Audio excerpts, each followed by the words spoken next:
Yan, papunta na ng Canada. So, how guys? Hello guys.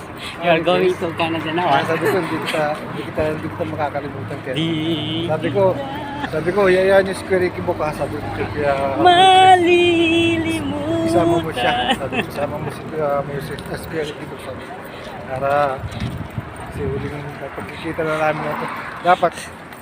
Hindi, pupunta ako dun. Pupunta ka ba ron? Oo, mag-apply ako. Pwede ka dun. Madali lang nun, wala namang age limit dun. Oo, wala nang age limit dun. Basta marunong, basta tumatayo ka pa. At naglalakad ka pa, pwede. Apply ka sa bandang Regina, sa Saskatchewan, ganun. Oo nga eh. Apply ka kasi madali makapag-PR kesa sa ibang lugar daw. Ah, ganun. Pag dun ka agad. Saan ka ba sa kotse mo? Saskatchewan. Parang dun din sila ka Alex, ah. Sila Alex, di ba dun din? Malapit lang sila. Kaya Pero Alex? hindi naman mismo doon. Malapit lang. Malapit lang sila.